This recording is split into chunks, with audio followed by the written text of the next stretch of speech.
The American Revolution did not happen overnight. It grew slowly like a seed. Many ordinary colonists felt unhappy with British rule. They lived far away from England. The king and parliament made rules for them. These rules often seemed unfair. Colonists felt they had no say in these laws. They believed their voices were not heard across the vast ocean. This feeling of being ignored was a powerful force. It pushed people toward wanting change, a very big change indeed. British policies after 1763 caused much anger. Britain had won a big war against France. This war was expensive. The British government wanted the American colonies to help pay, so they passed new taxes. The Sugar Act taxed sugar and molasses. The Stamp Act put a tax on paper goods. This included newspapers, legal documents, and even playing cards. Colonists said this was taxation without representation. They had no members in the British Parliament. So, they argued, Parliament had no right to tax them directly. The rich colonists, the merchants and landowners were very upset. New taxes and trade rules hurt their businesses. They made a lot of noise about their rights. They talked about liberty and freedom, but what about the common people? Small farmers, workers, and artisans also felt the pinch. They had to pay higher prices. They worried about their jobs and their land. Some powerful men used these worries. They stirred up the anger of ordinary people.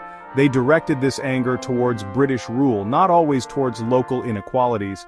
It was not just about money, it was about control.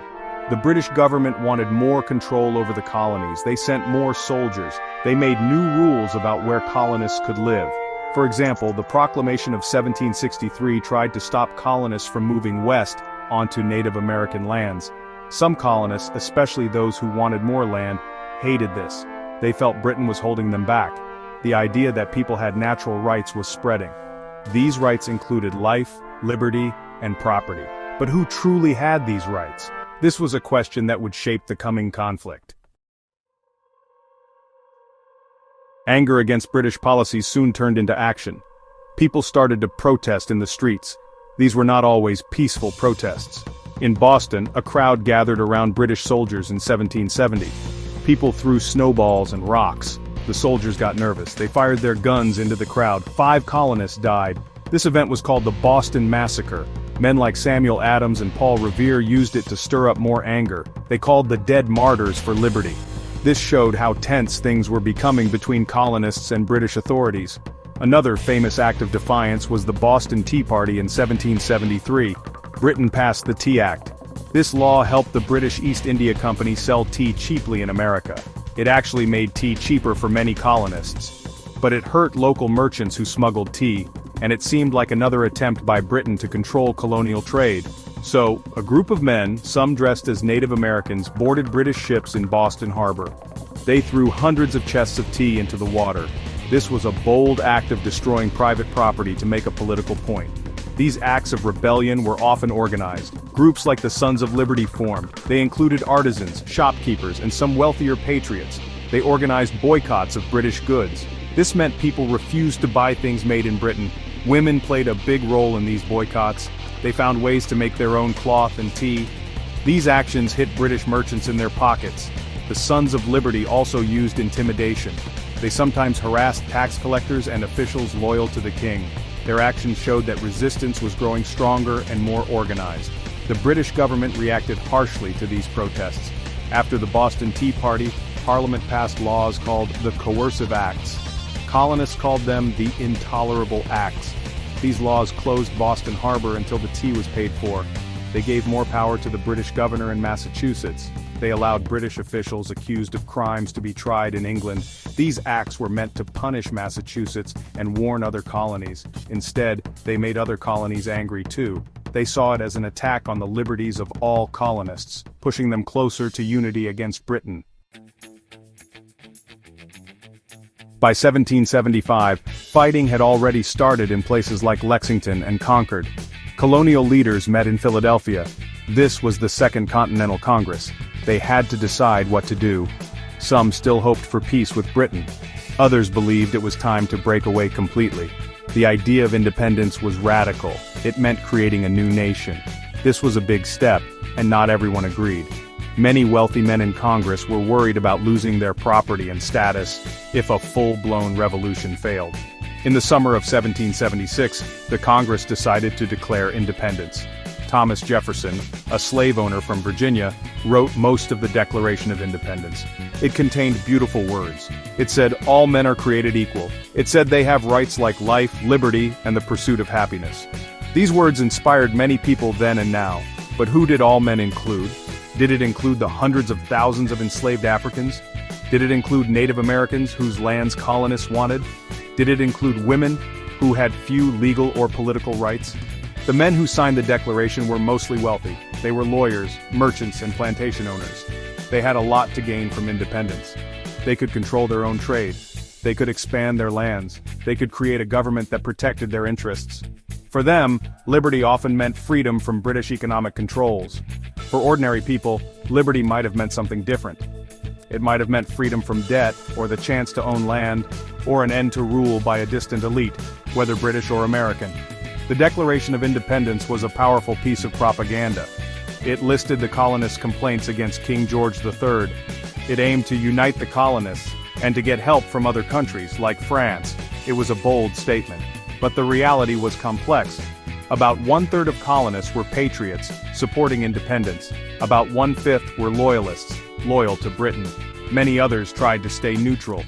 The fight for independence was also a civil war. It divided families and communities. The grand words of the Declaration set a high bar that the new nation would struggle to meet for centuries. The first shots of the Revolutionary War were fired in April 1775. British soldiers marched from Boston to Lexington and Concord. They wanted to seize colonial weapons and arrest rebel leaders. Local militiamen, called Minutemen, met them. These were farmers and artisans, ordinary people. Fighting broke out. The British soldiers faced heavy resistance. They suffered many casualties on their march back to Boston. These events showed that colonists were willing to fight and die for their cause. It was the start of a long and difficult war. George Washington was chosen to lead the Continental Army. He was a wealthy Virginia planter. He had military experience from the French and Indian War. But his army faced huge problems. The soldiers were often poorly trained. They lacked guns, ammunition, food, and clothing. Many soldiers were poor men. They enlisted for promises of land or money. Sometimes these promises were not kept. There were mutinies in the army. Soldiers protested their bad conditions and lack of pay. The rich could often avoid fighting. They could pay a substitute to fight for them. The war was not a series of glorious victories for the Americans at first. They lost many early battles. British forces captured major cities like New York and Philadelphia. Washington's army had to endure terrible hardships. The winter at Valley Forge in 1777 to 1778 was especially brutal. Soldiers suffered from cold, hunger, and disease. Many died, many deserted. Yet, the army held together. This was partly due to Washington's leadership. It was also due to the determination of some soldiers who truly believed in what they were fighting for. The war lasted for 8 long years. It was fought not just by armies, but by ordinary people. Guerrilla bands harassed British supply lines. Farmers provided food, sometimes willingly, sometimes not. The war effort depended on the labor of many, but the burdens of war were not shared equally. While some leaders talked of liberty and sacrifice, poor soldiers did much of the actual suffering and dying. The question remained, if they won, would their lives truly be better? Would the new rulers be any different from the old ones? Section 5. Voices from the Margins, Women and Their Unseen Revolution. Women played crucial roles during the American Revolution. Their contributions were often overlooked in traditional histories. When men went off to fight, women took over farms and businesses. They managed households and raised children alone. They had to be resourceful and strong. Without their work, the colonial economy might have collapsed. This kept society functioning during the long years of war. Many women showed incredible resilience and capability in these new, expanded roles. Many women actively supported the patriot cause. They organized boycotts of British goods like tea and cloth. They formed groups like the Daughters of Liberty. They spun their own yarn and wove their own fabric. This was called homespun. Wearing homespun clothes became a symbol of patriotism. Some women, known as camp followers, traveled with the army. They cooked, did laundry, and nursed wounded soldiers. A few women even disguised themselves as men and fought in battles. Their bravery was rarely officially recognized. Despite their contributions, the revolution did not bring women political equality. Abigail Adams, wife of John Adams, famously wrote to her husband. She asked him to remember the ladies when making new laws. She warned that women would not hold themselves bound by laws in which they had no voice. But her plea was mostly ignored. The new government did not grant women the right to vote. They could not hold office. Married women still had very few legal rights. Their property was usually controlled by their husbands. The revolution did spark some changes in attitudes about women's roles. The idea of Republican motherhood emerged. This meant women had a duty to raise virtuous sons. These sons would become good citizens of the new republic. This gave women an important, though limited, role in civic life. It also led to more opportunities for girls' education. However, the fundamental belief that women's place was in the home remained. The fight for women's full equality would be a long struggle in the centuries to come.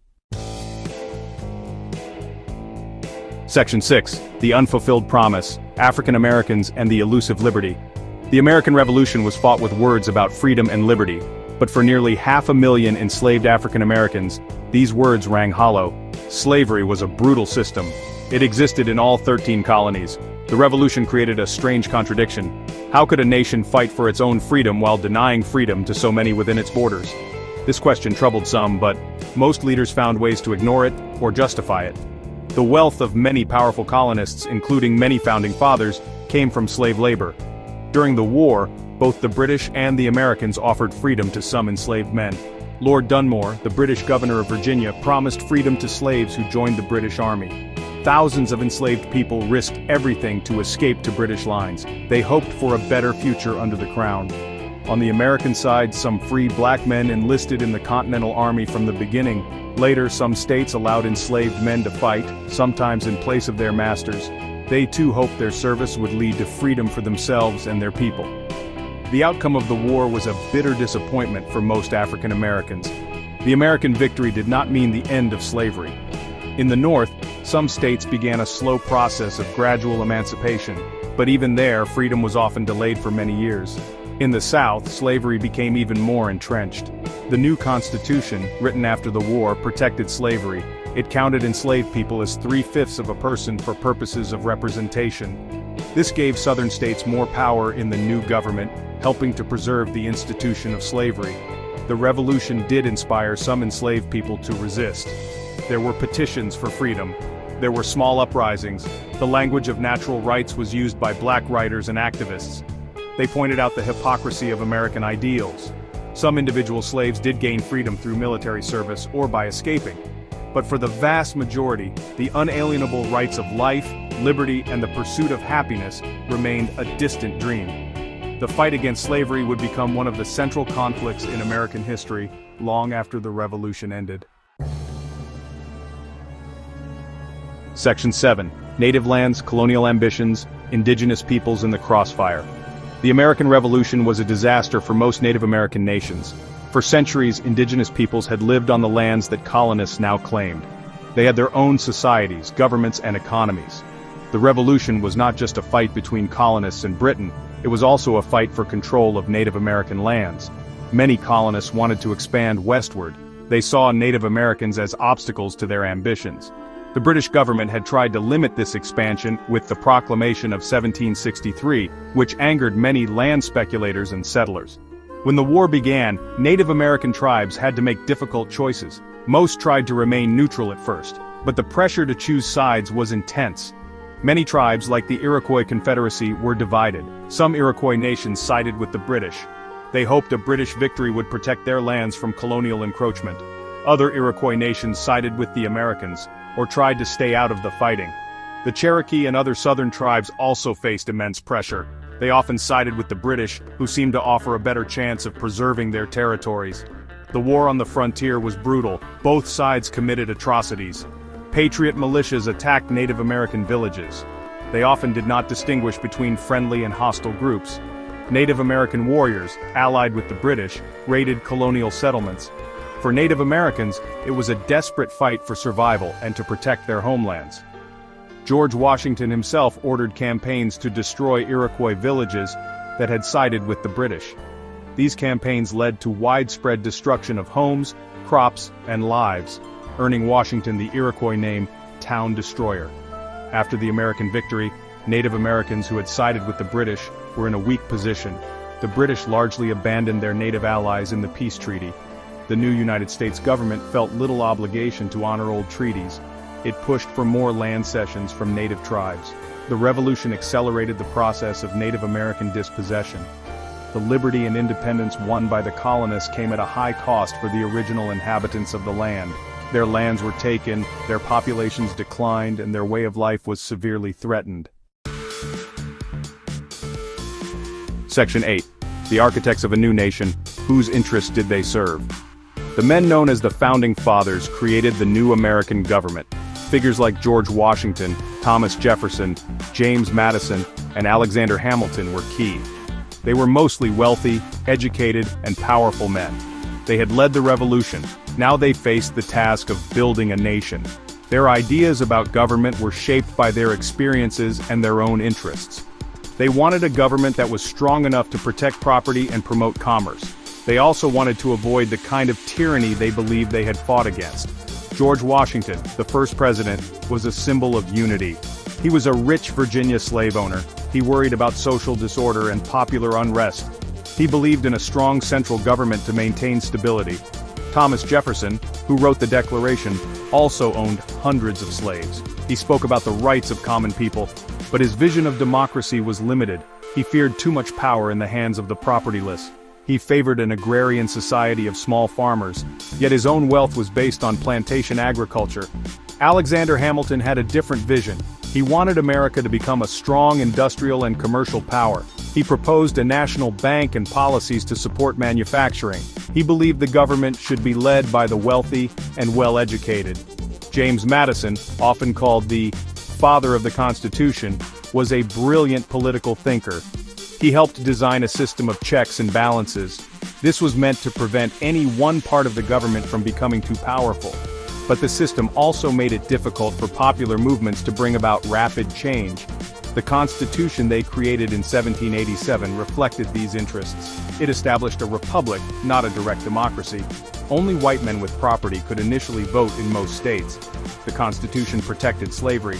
It gave power to a federal government that could raise an army to put down rebellions, like Shays' Rebellion by indebted farmers.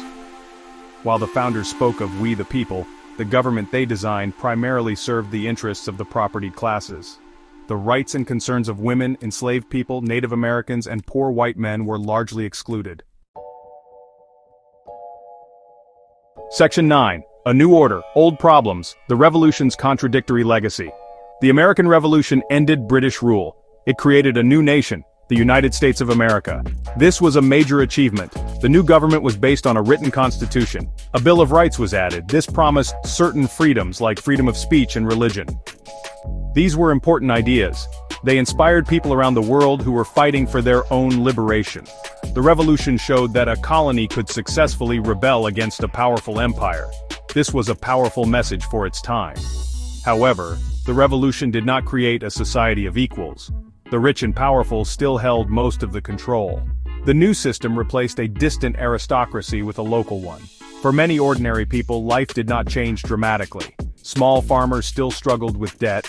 Workers in cities still faced low wages and poor conditions. The fundamental economic structure, which favored the wealthy, remained largely intact. The promise of life, liberty, and the pursuit of happiness was not realized for everyone.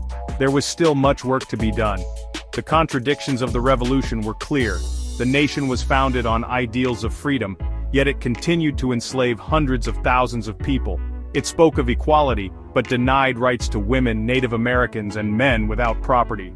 These contradictions would lead to future conflicts. The Civil War fought over slavery was one such conflict. The struggles for women's suffrage, civil rights for African Americans, and Native American sovereignty were all, in a way, attempts to fulfill the broken promises of the revolution. The long-term impact of the revolution is complex. It established a framework for a democratic government, but this framework was flawed and incomplete. It set forth inspiring ideals of liberty and rights, but these ideals were often betrayed in practice. The revolution created a new ruling class in America. This class used the language of freedom to justify its power. Yet that same language of freedom could also be used by those who were excluded. They could use it to demand their own rights and to challenge the existing order, continuing the struggle for a more just and equal society.